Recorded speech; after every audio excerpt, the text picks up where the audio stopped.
오늘은 사도행전 강의를 멈추고 또 신년 첫 주일을 맞아서 하나님의 뜻이라는 주제를 가지고 여러분과 나누고 싶습니다. 한 해 한 해 하나님의 뜻을 새 아침에 하나씩 발견하고 싶습니다. 오늘 하나님의 뜻, 성경을 통해서 우리에게 드러내 주시는 너무나도 선명한 뜻이 있습니다.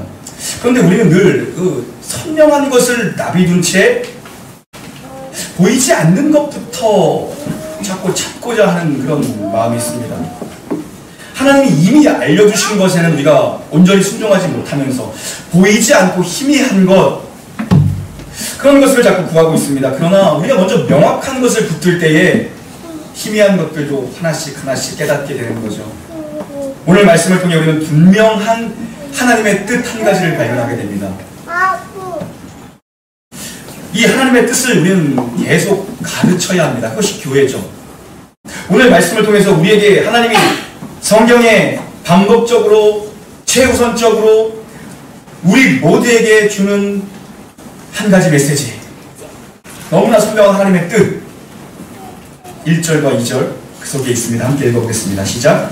여호와께서 모세에게 말씀하여 이르시되 너는 이스라엘 자손의 온 중에 대하여 너희는 거룩하라. 이는 나 여호와 너희 하나님이 거룩합니다. 아멘. 우리를 향한 하나님의 뜻은 거룩입니다. 거룩입니다. 분명합니다. 선명합니다.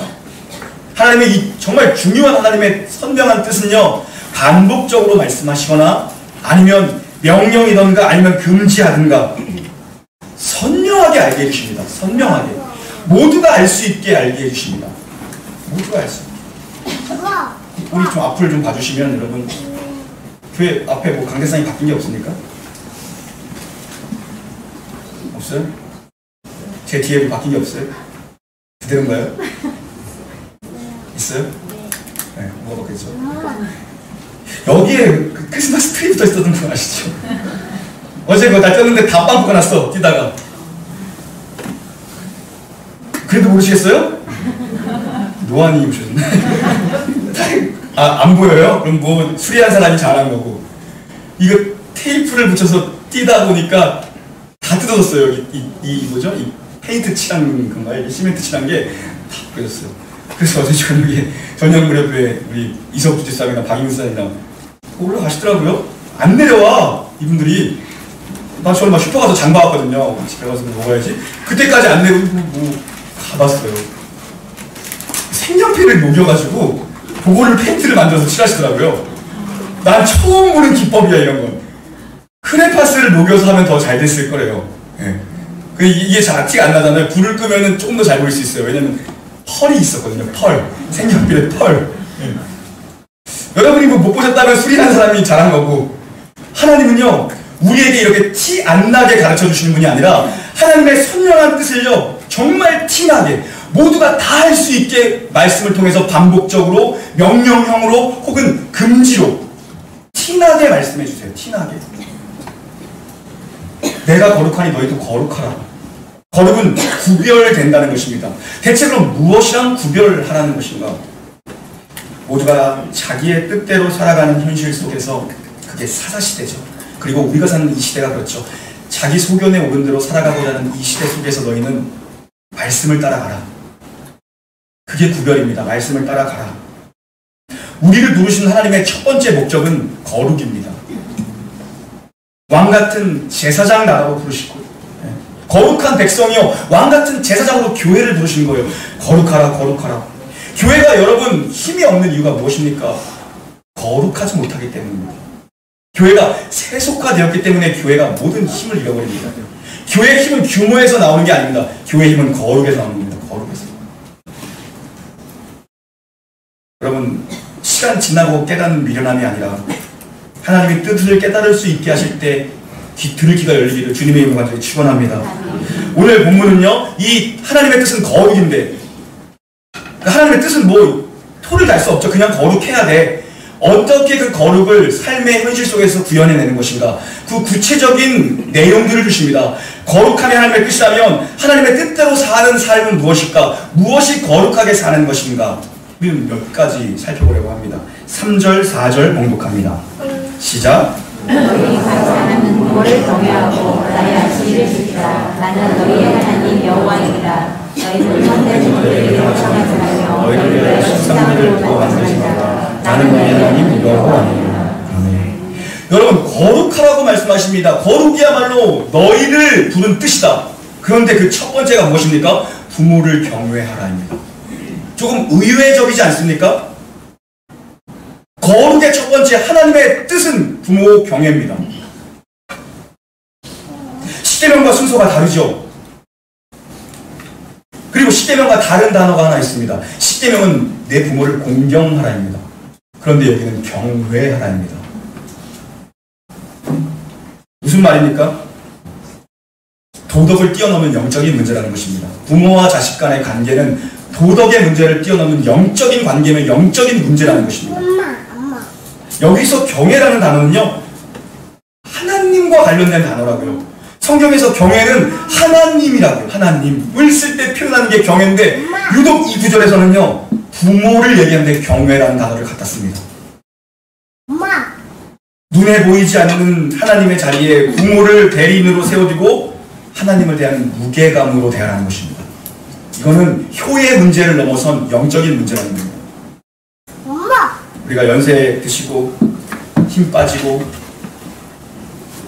돈까지 없으면 참 부모를 가볍게 대하죠. 그런데 하나님의 뜻 거룩은 무엇입니까? 영적인 질서를 알고 사는 것입니다. 하나님이 창조하신, 직접 디자인하신 유일한 기관은 가정과 교회입니다. 가정의 영적인 질서를 알고 사는 것이 하나님의 뜻인 거룩함으로 사는 것이다. 부모를 경외함으로 사는 것이, 교회의 영적인 질서를 알고 순종하는 것이 하나님의 뜻대로 사는 것이다. 바로 그런 메시지가 있는 거죠. 여러분, 거룩의 출발점은 가정이라는 것입니다. 가정. 하나님이 제일 먼저 만드신 기관이 가정이죠. 거기에 하나님의 뜻이 있는 겁니다. 가정부터 거룩해야 된다. 우리 삶의 시작이 되는 가정이 거룩해야 된다는 것입니다. 눈에 보이는 아버지를 통해 우리는 보이지 않는 하나님에 대한 이미지를 갖게 되어 있습니다. 그래서 어려서 아픔과 상처가 많은 사람일수록 하나님 만나기가 쉽지 않죠. 하나님의 사랑에 대해서 느끼는 것이 공감이 쉽지 않게 돼요. 자식이나 부모나 양쪽 모두에게 이것은 책임 있는 말씀이죠. 신앙은 부모로부터 전수된다. 자녀 신앙의 기초는 너의 몫이다. 그죠? 가정에서부터 거룩은 시작되는 것이고 하나님의 뜻은 가정에 있다는 것입니다. 그 거룩한 가정은 어떤 가정입니까? 나의 안식일을 지키라, 나를 예배하라는 것입니다. 여러분, 온 가족이 나란히 앉아서 예배드리는 그 꿈을 꾸십시오. 그게 여러분이 정말 새해 비전이 되게 하시고 평생의 기도, 정말 가장 큰 기도의 꿈이 되게 하십시오. 그 거룩한 가정은 하나님만 섬기는 가정이죠. 하나님만. 말씀하십니다. 왜 헛된 것을 따라가라 하느냐? 왜 헛것을 섬기려고 하느냐? 왜 우리가 헛것을 따라갑니까? 하나님만으로 무언가 부족하다고 여기기 때문입니다. 하나님만으로 마음이 놓이지 않기 때문에 우리가 다른 것을 섬기는 것입니다. 온전히 하나님만 섬기는 것은 바로 하나님의 거룩한 뜻인데, 우리는 여전히 하나님과 다른 무언가를 더 필요로 하면서 사는 것은 아닌가 돌아봐야죠. 여러분, 부르신 이의 뜻대로 사는, 거룩하게 사는, 부모를 경외하시고 영적인 질서에 순종하시고 예배드리는 가정으로 새롭게 시작되는 한 해 되기를 주님의 이름으로 축원합니다. 또 하나의 이 하나님의 뜻이 발견됩니다. 5절, 8절. 5절부터 8절까지의 말씀 시작.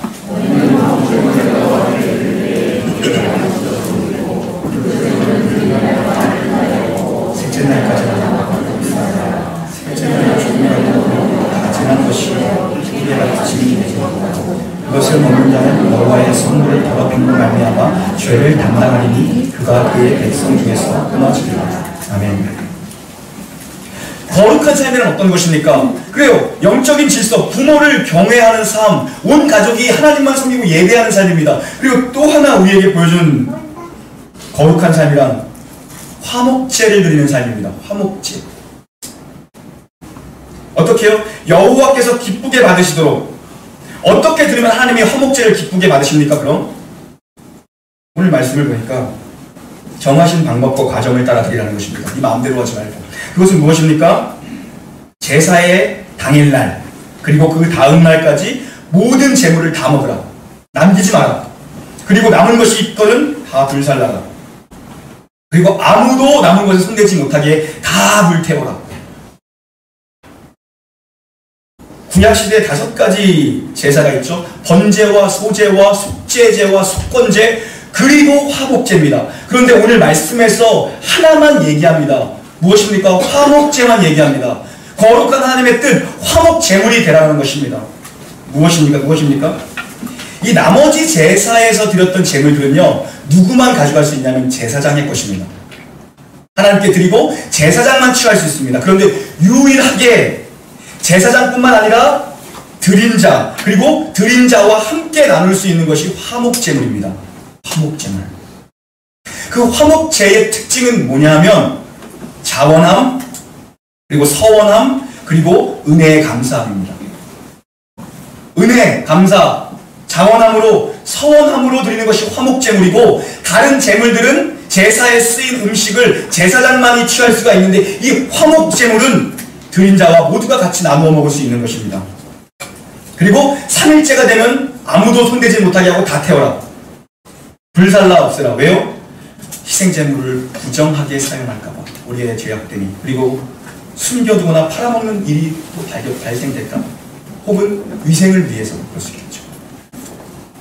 여러분, 제물로 드렸던 그 큰 화목제물로 드렸던 것은 소입니다. 그리고 양이나 혹은 염소입니다.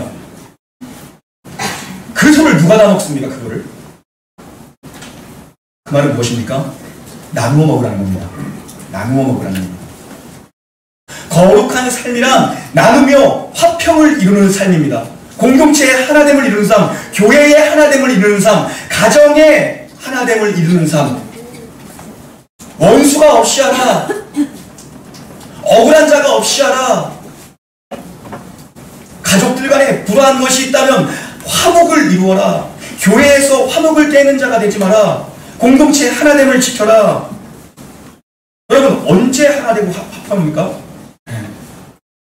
주로 먹을 때죠. 먹을 때. 화목제는 은혜의 감사함으로 자원하여 서원함으로 드리는 예물이 화목제입니다. 여러분, 식당에 가서 이렇게 뭐 짜장면 시켜놓고 기다리다가도 무시하게 떠들어요. 음식 나오면 조용해져. 예? 음식 나오면 갑자기 조용해져. 우리 교회가 거의 매주일 떡을 나눠 먹죠. 떡을 거의 매주일 나눠 먹는 것 같아요. 글쎄 1년에 몇 번인지 저는 워낙 술에 약하니까 그런 거 뭐 계산하고 세는 사람이 아닙니다. 이게 구약시대의 화목제물과 같지는 않습니다.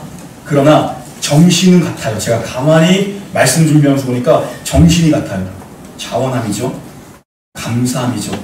또 그 안에 메시지가 있죠. 나누어 먹는다는, 섬긴다는. 그게 화목제물이거든요. 누군가 하나님의 은혜에 감사함으로 매주일 이렇게 떡을 나눠옵니다. 왜요? 감사함을 나누면 또 화목해지잖아요. 사람은 먹으면 화목해집니다. 내 것을 나눠서 같이 먹고 즐겁고 행복하자고 드리는 것입니다. 화목을 위해서 먹는 겁니다. 화목을 위해서. 먹을 때 인간이 화목해지죠. 먹을 때는 말 많던 사람들도 말을 안 하고 먹습니다. 모든 남자들이 승질내는 포인트가 언제예요? 배고프면 짜증 내고 화부터 내잖아요. 그래서 잘 먹여야 화목합니다. 잘 먹여야. 저는 우리 교회가 시작되고 나서 누구에게도 제가 떡하라고 강요한 적이 없어요. 그거 그냥 웃자는 얘기로 좋은 일인데 떡이 한 번에 이렇게 한 적은 있을지 모르겠지만 그런 적 없어요. 도리어 떡을 너무 많이 해서 사실 걱정이야. 저는 저분 또 하네. 몇 번째야 이게. 내가 먹으면서도 걱정인데 또 하나. 박인사님 떡집 사장도 아니고 택배기 사장은 맨날 떡 갖고 허리 디스크 있는데 이런 걱정 때문에 난 떡을 매일 하는 게 마냥 좋긴 한데 좀 걱정도 있어요. 담임 목사는 이런저런 걱정이 돼요. 저 큰 교회에서 사역도 해봤지만 큰 교회는 언제 떡 나오냐면요. 추수감사절이랑 그 결혼식 할 때. 네. 좀 은혜 있는 교회는 썰 때도 줘요. 은혜 있는 교회. 이렇게 자주 나오지가 않아요. 그리고 식판에 밥 먹던 교회도 있는데 거기는 정해져 있어. 절편 2개, 송편 3개 이렇게 정해져 있어요. 얼마나 풍성하고 감사한지 몰라요. 그게 화목제물의 정신입니다. 자원함으로, 나눔으로, 섬김으로. 왜요? 하나가 되기 위해서. 화평케 하기 위해서. 여러분, 그래서 우리가 정말 식사할 때도 많이 감사했으면 좋겠습니다. 우리 중식구, 우리 여집사님들 얼마나 참 수고가 많으신지 몰라요. 수고가 커요. 제가 지난주에 일동탄에 교회, 사시고 교회가 그쪽이신 우리 어떤 집사님, 여집사님 한 분의 얘기를 나누다가 뭐 이런저런 얘기하다가 본인이 뭐 성가대 총무 같은 거 하나 봐요. 그래서 자기 교회는 김밥을 자주 시켜 먹는다고 하시더라고요. 나도 우리도 너무 식사 준비하느라고 힘드신 것 같은데 가끔 김밥 좀 먹었으면 좋겠다. 근데 여러분도 아시겠지만 이 동네 김밥이 많이 비싼 거 아시죠?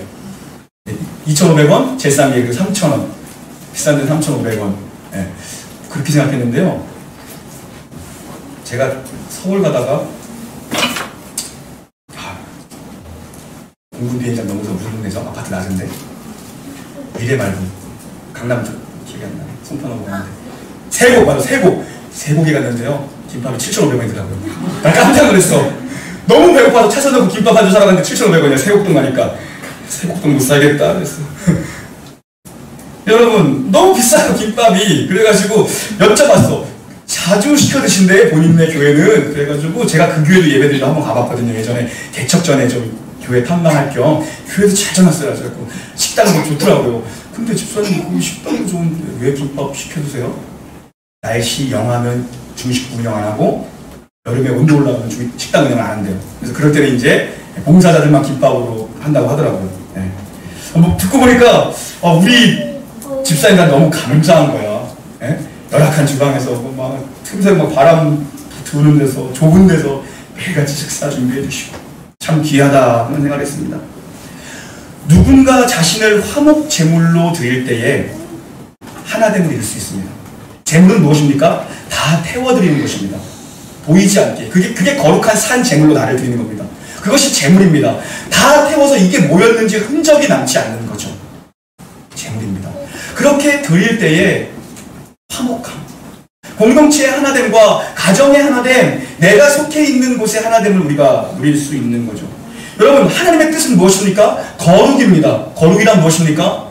평화로운 사람이 되는 것입니다. 피스메이커가 되는 것입니다. 내가 들어가서 그곳에서 내가 낮아지고 내가 태워짐으로 말미암아 공동체 하나됨을 이루는 것. 그것이 하나님의 뜻이라고 말씀하시죠. 또 하나님의 우리에게 주시는 하나님의 뜻을 살펴보고자 합니다. 9절, 10절 함께 봉독합니다. 시작.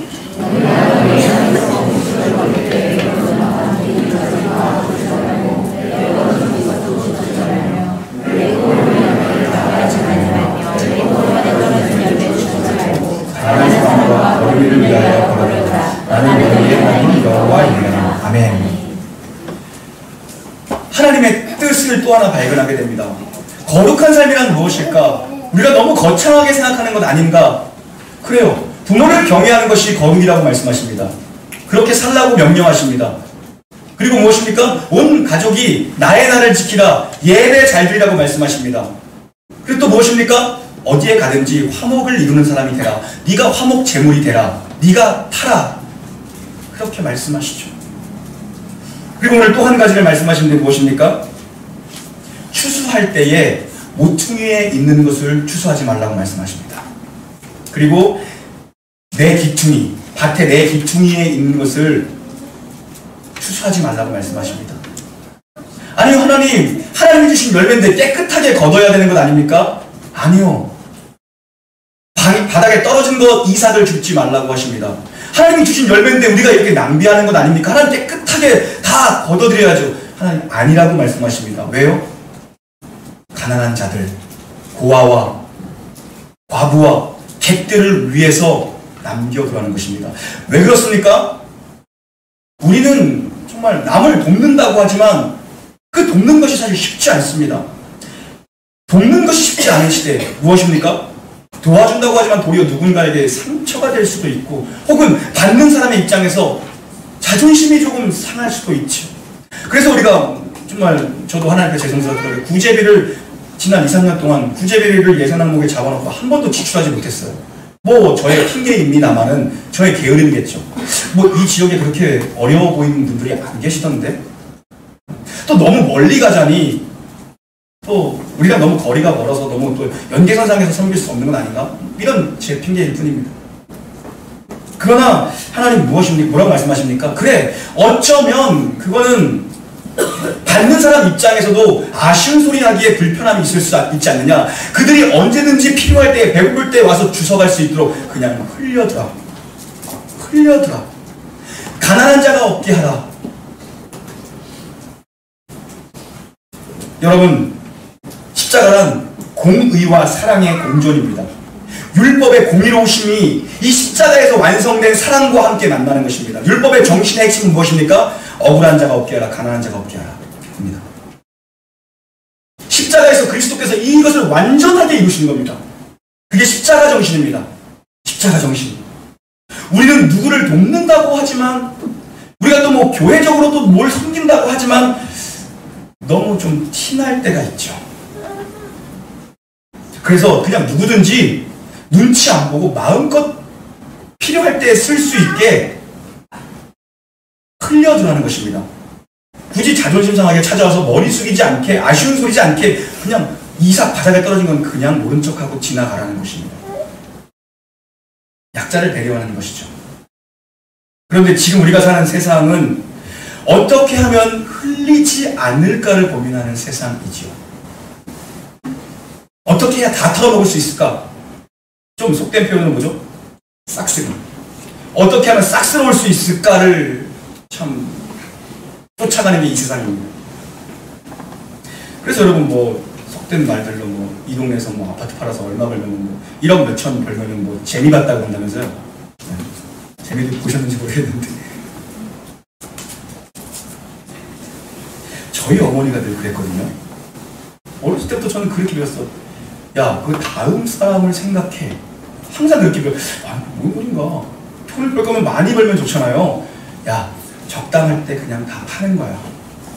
그래야 나 다음에 산 사람도 억울함이 없이 그 사람도 좀 벌어야 될 거 아니냐. 나 그게 무슨 말인지 몰랐어. 항상 그랬거든요. 아니 뭐 남들은 뭐 아파트 가지고 있으면 뭐 몇 억씩 오른다는데 그냥 야, 적당할 때 그냥 정리해. 뭐하러 가지고 있어? 늘 그런 식이었어요. 이만하면 됐지. 성경의 원리더라고요. 그게 가만히 성경을 보다 보니까 나누면서 사는 자, 나 혼자 싹쓸이 하는 게 아니라 이거를 제가 말씀 준비하면서 이렇게 표현하고 있습니다. 거룩한 흘림. 거룩한 흘림. 거룩한 나눔, 거룩한 흘림과 배려더라고요.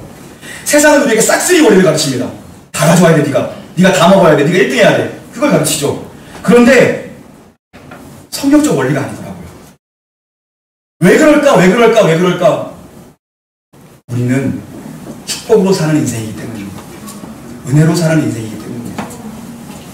내가 빼앗고, 내가 쟁취하고, 내가 올라가서 남을 밟고 이겨서 쟁취하는 자가 아니라 내가 여기서 설령 하나님의 거룩하신 이름 때문에 조금 손해를 본다 한들,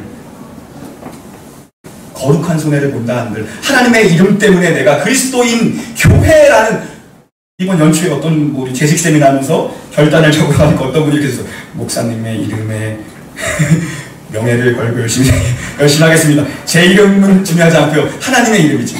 하나님의 이름 때문에 우리가 손해를 보는 것이라면 우리의 마음의 중심에 있는 믿음은 무엇입니까? 하나님이 우리 아버지 되시고 하늘에 하나님이 계신데 그 하나님이 이것 아니더라도 나를 채워주실 것이다. 나를 먹여주실 것이다.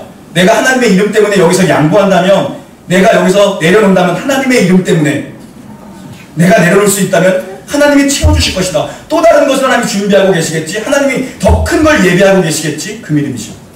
그게 뭡니까? 압도적인 축복 아래 사는 사람입니다. 압도적인 축복. 조금 받는 게 아니라 은혜 위에 은혜가 더해지는 게 뭔지 안다. 진짜 큰 축복을 경험한 사람들. 큰 믿음이죠.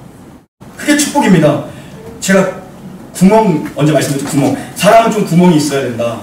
구멍이 필요하다. 구멍이 없고 너무 완벽하다 보면, 틈이 안 보이다 보면 일단 주변에 사람들이 많이 떠나가더라고요.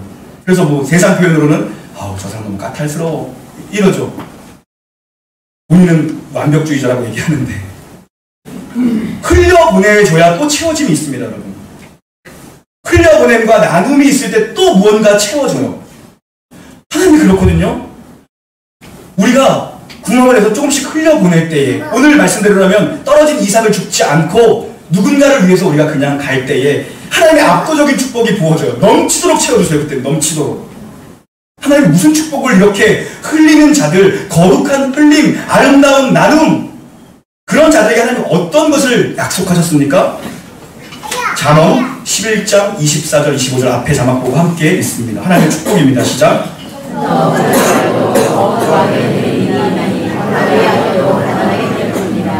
구제를 좋아하는 자는 풍족하게 될 것이요 남을 유택하게 하는 자는 자기로 유택하여지리라. 아멘. 과도하게 아끼면 가난해진대요. 하나님의 말씀입니다. 이건 제 얘기가 아니라. 과도하게 아끼면 오히려 가난해진다. 그런데 구제를 좋아하는 자는 풍족하여질 것이다. 남을 윤택하게 하는 자는, 남을 섬기는 자는 자기도 윤택해진다. 성경의 원리는 늘 그거더라고요. 약해지면 강하게 하신다. 그게 언제나 동일해요. 성경 모든 부분에서. 내가 약할 때 강함되게 하신다. 너 할례를 받아라. 할례를 받는다는 것은 약해지는 겁니다. 그런데 하나님이 적진 앞에서 할례를 받으래요. 남자들이 그냥 누워있어야 돼요. 전쟁터에서. 이거 백전백패 아닙니까? 근데 하나님이 그렇게 하래요. 왜요? 전쟁은 너희에게 속하는 것이 아니다. 그게 할례예요. 너희 몸에 약함을 가지고 살아라. 늘 약함을 확인하면서 살아라. 내가 채우는 것이 무엇인지 봐라. 흩어져 구제해도 부하게 된대요. 우리는 쓰면은 계속해서 마이너스가 될 것 같고, 이거 쓰면 큰일 날 것 같은데, 이거로 남 돕고 이거로 헌금하면 큰일 날 것 같은데 하나님 그렇게 안 하신대요. 전 이거 믿거든요. 이게 선교고 이게 교회죠. 이게 진짜 축복받는 거 아니에요? 이게 축복받는 거죠. 교회의 원리는 늘 이상해요. 여러분, 은혜가 넘치는 교회는 늘 원리가 이상해요. 쓰면 채워주셔. 선교하면 채워주셔.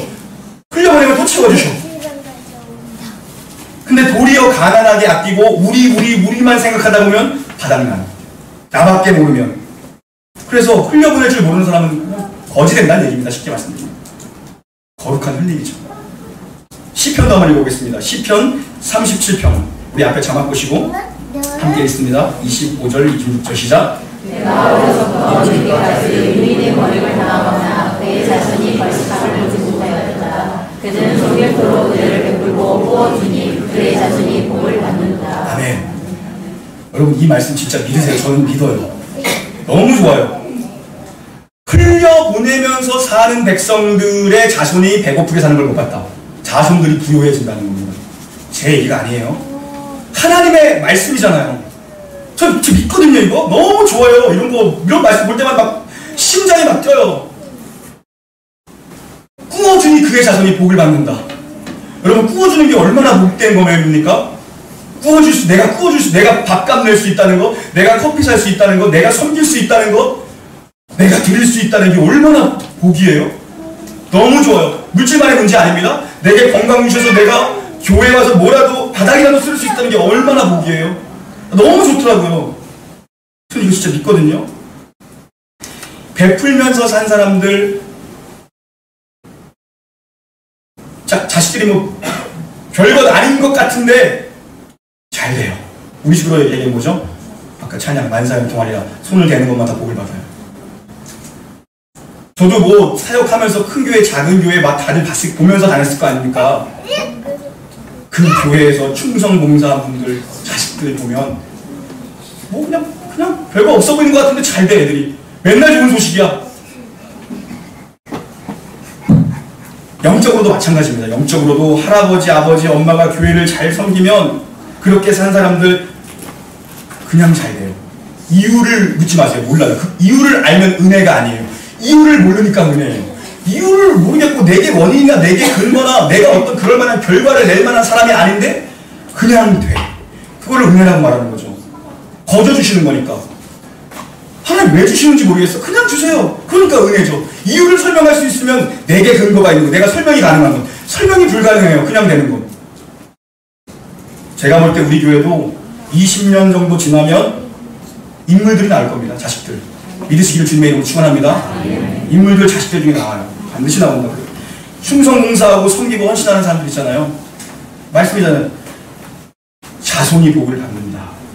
여러분 정말 꾸어줄지언정 꾸는 꾸는 사람이 되지 않길 바랍니다. 여러분, 마음껏 꾸어줄 수 있는 사람, 나아가서는 그냥 줄 수 있는 축복이 여러분의 삶에 임하기를 주님의 이름으로 축원합니다.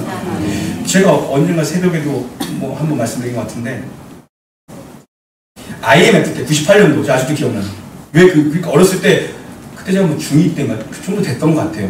왜 그게 기억이 나냐 하면 그때는 잘 모르잖아요. 중2 때 되면 뭐 집안이 망해 나가는지 뭐 잘 모르잖아요. 질풍노도 빨간 딱지가 붙어서 그게 이제 선명하게 기억이 남아요. 제가 기억이 남는 건 차, 그리고 휴대폰, 아버지 휴대폰 있잖아요. 카폰이라고 그러나요? 그 당시에 카폰, 네, 모토로라 카폰. 거기에 딱 빨갛게 붙어있는 게 난 아직도 기억나. 그것만 기억나더라고, 이상하게. 그럴 때였어요. 어려웠습니다. 어려웠어. 네. 철이 없었었죠. 그때의 아버지의 사촌 왔어요, 저희 집에. 형, 부도나게 생겼습니다. 돈 좀 빌려주십시오. 그러는 거예요. 아니, 우리 집도 부도가 나서 우리 집도 지금 붙어있는데, 예? 사촌 동생이에요. 전 동생. 들어가시더니 어음을 꺼내고 싶더라고요. 어음을. 이게 지금 얼마짜리 가치가 있는지 모르겠다. 뭐 어음 막 바닥 났잖아요. 종이장 되잖아요. 얼마짜리 가치가 있는지 모르겠다. 3천만 원짜리 어음 주셨어요. 일단 갖다 써라. 얼마가 될지 모르겠다. 그랬어요. 그게 지금 20년 지났잖아요. 정확히 20년 지났다고요. 그리고 아버지는 돌아가셨습니다. 10년 전에. 그리고 작년에 있었던, 그러니까 최근이라면 최근이죠. 작년에 있었던 뭐 몇 개월 안 됐어요. 작은 엄마죠. 작은 엄마. 작은 엄마가 그동안 신불자였던 거예요. 신불자. 사업에 마음 그렇게 되잖아요. 신불자. 어머니한테 형님이라고 부르잖아요.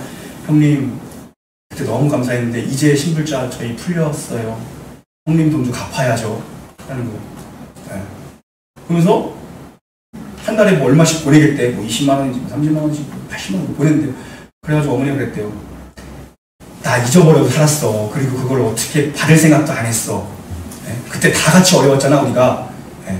근데 그 어려운데 형님이 꺼줬잖아요. 네. 그러면 그때 3천만 원짜리 어음 줬으니까는 10분의 1만 갚어. 내가 안 받아도 되는데 안 받으면 자네가 마음 계속 어렵게 평생 살 것 같으니까 내가 그것만 주면 내가 다 받은 걸로 퉁칠게. 그래가지고 뭐 20만 원, 30만 원 보내더니 저랑 같이 있는데 어머니가 같이 전화가 왔더라고요. 전화 받더니 뭐 좀 눈물을 흘리시면서 보더라고요. 전화가 왔대요. 형님 마지막으로 이거 보내면 300만 원, 80만 원 보내면 300만 원 다 차요. 네. 목사님 거도 갚았어요. 그러더라고요. 목사님한테도 빌려갔대요. 저 없어요. 그 마음이 되게 귀하더라고요. 네. 마음이 귀하더라고요. 그런데 그 마음도 진짜 귀하죠. 뭐 그냥 뭐 안 갚아도 다 20년 지난 세월 뭐 그냥 웃어주고 살 수 있고, 또 어떻게 보면 형제지간이다가 또 뭐 그렇게 넘길 수도 있고, 그리고 뭐 명절에 뭐 아무렇지도 않게 서로 보고, 뭐 저희 어머니도 받을 생각도 안 했는데 그걸 20년 만에 갚았어요. 돈 부신 거 있으면 떼어먹지 말고 잘 갚으시기 바랍니다. 땅에서 안 풀려요. 하늘에서도 매여요. 진짜 감사하더라고요. 어렵게 살았는데 열심히 신앙생활 하시면서 맨날 이거 뭐 악기 갖고 다니시면서 어려울 때 그거 붙잡고 맨날 교회에서 뭐 특성하고 그런 것도 안 하던 분인데 잘 나오지만 그러시더라고요. 그래서 우리 어머니가 더 존경스럽더라고요. 와, 쿨하다 그랬어요. 쿨하다 그랬어요. 여러분 정말 오늘 말씀을 보십시오. 종일토록 은혜를 베풀고 꾸어주니 그의 자손이 복을 받는다. 저는 여러분이 정말 많이 흘리면서, 많이 베풀면서, 많이 나누면서 사는 부모님 되시기를 간절히 바랍니다. 내가 지금 형편이 좀 어려워서 안 된다? 그럼 기도를 하십시오. 하나님, 저도 정말 섬기고 나누고 밥도 많이 사고 많이 도우면서 선교도 하고 싶고요. 저 그렇게 살고 싶습니다. 구하십시오, 여러분. 마태복음 6장 19절도 한번 읽어볼까요? 마태복음 6장 19절 20절 시작. 우물 땅에 쌓아두지 말라. 거기는 종과 동물이 하며 도둑이 구멍을 뚫고 도둑질하느니라. 오직 너희를 위하여 우물을 하늘에 쌓았다. 거기는 종이나 동물이 해하지 못하며 도둑이 구멍을 뚫지도 못하고 도둑질도 못하느니라. 아멘. 땅에 쌓아두지 말고 하늘에 쌓아두라. 이건 물질 얘기하는 게 아닙니다. 전부 다 얘기하는 겁니다. 우리의 인생을 얘기하는 겁니다. 그게 거룩한 인생. 하늘에 쌓아두는 인생이 거룩한 인생이라는 것입니다. 축복 속에 사는 거죠. 하늘에 쌓는 거. 계속 쌓아야 돼요, 여러분. 기도도 쌓으시고, 하나님 앞에 감사도 쌓으시고, 예배의 재단 쌓으시고, 성경을 보십시오. 그냥 감사할 때마다 단을 쌓잖아요. 인생에 사건이 있을 때마다 거기다 단을 쌓고 예배하잖아요. 그게 뭐 성경 얘기죠. 그게 베델이죠. 나의 하나님 엎드리는 거. 뭐든지 다 쌓는 겁니다. 너무 감사하게. 기도로 쌓는 거예요. 기도로. 언제였죠? 이번 주에 목요일 날인가? 교회 왔다가 밤도 아니었어요. 6시 왔다 깜짝 놀랐어요. 불 다 꺼져 있는데 어디서 막 기도하는 소리가 나는 거야. 기도 소리가 아니야. 누구지? 이거 누구지? 앞에서 막 누구 있는 거야. 어떤 분이 강대상 와서 엎드려서 기도하시더라고요. 귀하더라고요, 정말. 기도도 쌓는 거예요. 기도도 하나님 앞에. 하나님, 가장 하나님이 응답 잘하시는 기도가 뭡니까? 하나님, 제가 죄인입니다. 불쌍히 여겨주세요. 하나님, 정말 제가 은혜를 구할 수 없는 자인데 하나님 중대상에서 떨어진 부스러기 하나를만 주십시오. 하나님 들어주신답니다. 그런데 하나님의 부스러기가 얼마나 커요? 위대하죠. 하나님이 떨어뜨린 부스러기가 얼마나 크겠어요. 여러분, 이제 우리가 올 한 해 남은 여러분의 인생 가운데 우리가 진짜 고민해야 되는 것이 무엇입니까? 어떻게 연결시킬까? 어떻게 흘려보낼까? 어떻게 미션으로 연결시킬까? 어떻게 선교로 연결시킬까? 그거 고민이죠. 그거 고민. 본인뿐만 아니라 자손 전체가 풍성해진대요. 하나님 약속이죠. 여러분, 하나님의 뜻이 무엇입니까? 거룩입니다. 거룩인데 어떻게 사는 것이 거룩인가? 부모를 경외, 부모를 가볍게 취급하지 말라. 그리고 가족이 예배 회복해라. 예배 잘 드려라. 그리고 무엇입니까? 어디에 가든지 평화를 깨지 마라. 화평을 깨지 마라. 화목 제물이 바로 네가 되라. 그냥 네가 타라. 네가 죽어라. 네가 가져져라. 그리고 또 무엇입니까? 흘리면서 사는 인생이라는 것입니다. 거룩한 흘림. 거룩입니다. 우리는 번영하고 싶어하고, 우리는 성공하고 싶어하고, 우리는 계속 모아드리고 싶어합니다. 그런데 하나님은 그거 아니야. 거룩이야 라고 말씀하십니다. 교회도 마찬가지입니다. 교회도 계속 커지려고 하는데 하나님, 커지는 게 중요한 게 아니라 거룩해야 돼. 그리고 모아두는 게 아니라 흘려보내야 내가 또 채워줘. 하나님의 이 거룩한 뜻을 이루어가는 복된 교회, 그리고 저와 여러분 가정 되기를 우리 주 예수 그리스도 이름으로 간절히 축원합니다. 아멘.